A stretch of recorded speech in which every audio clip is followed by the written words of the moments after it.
Mildred Thornton Stalman was born on July 31, 1922 in Nashville, Tennessee. Since childhood, she dreamed of becoming a doctor, although this was extremely unusual for women of the 1930s and 1940s. In 1946, she graduated from the Vanderbilt University School of Medicine, one of only 4 women to graduate. After internships in the United States and Europe, she returned to Vanderbilt University, where she became involved in pediatrics and, in particular, the study of the condition of newborns with respiratory problems. At that time, such children often could not be saved. It was believed that medicine was powerless. In 1961, Stalman founded the world's first neonatal intensive care unit. She used ventilators adapted for infants and introduced methods for monitoring blood gases.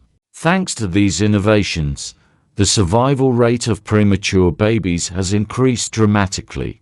Contribution to the development of neonatology.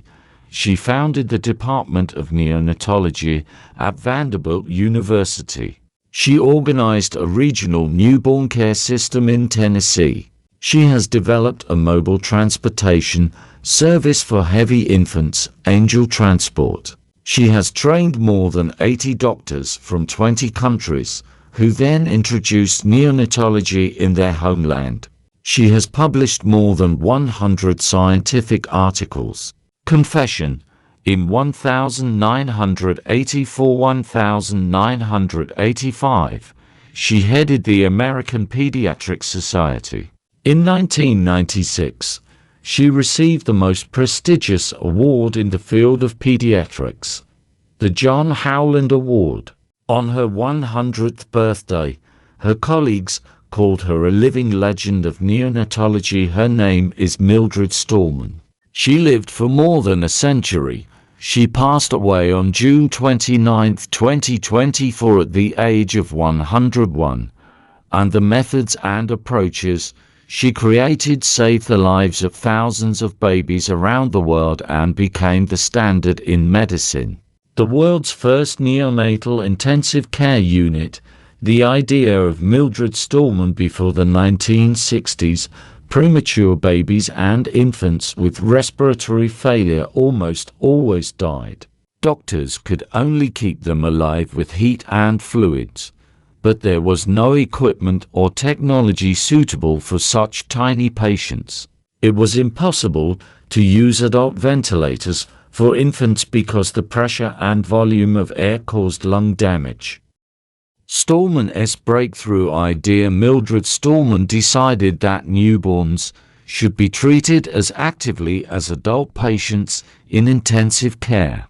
She adapted breathing apparatus for newborns, made possible a gentle, controlled supply of oxygen and air.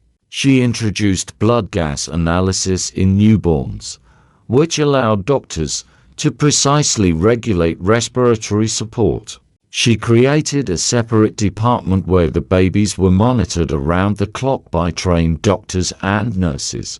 This became the prototype of the modern neonatal intensive care unit. The first rescued children in 1961. The first such department opened at Vanderbilt University Hospital in Nashville.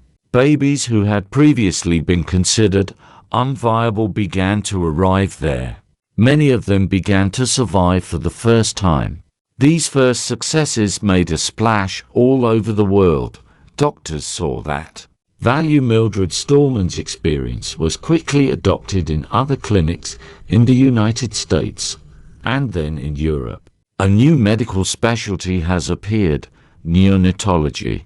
The main merit of Mildred Stalman is that she broke the stereotype these children will not survive and proved the opposite by creating a place where they were given a chance.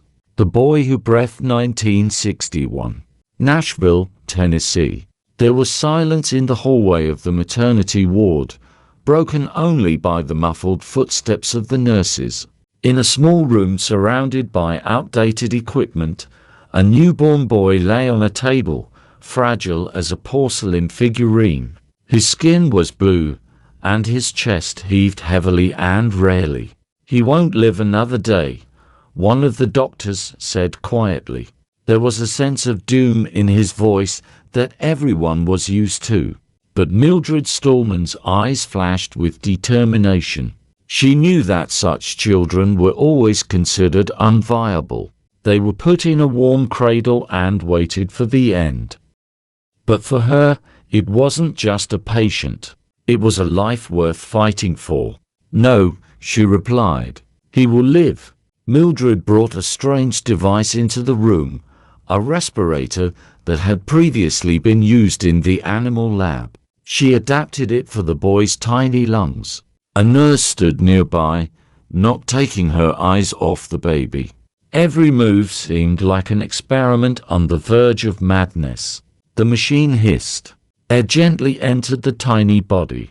Second, another, third, and suddenly the baby's chest trembled. He inhaled. A thin squeak cut through the silence. The nurse covered her mouth with her hands to keep from crying. Mildred just nodded, firmly, but with a twinkle in her eyes. "He's staying with us." These early days were full of struggle. Blood tests showed dangerous indicators. The baby was weakening, then revived again. But Mildred and her team did not give up. They adjusted the device, adjusted the oxygen supply, and monitored every breath. And one morning the boy opened his eyes. He lived. This victory changed everything. Colleagues who thought her ideas were crazy were now standing in the ward and looking at the miracle. This is how the world's first neonatal intensive care unit appeared. Since that day, thousands and then millions of children have had a chance at life. And it all started with a boy and a woman. What do you think about this story? Write in the comments. And don't forget to like and subscribe to the channels so you don't miss any amazing new stories. See you.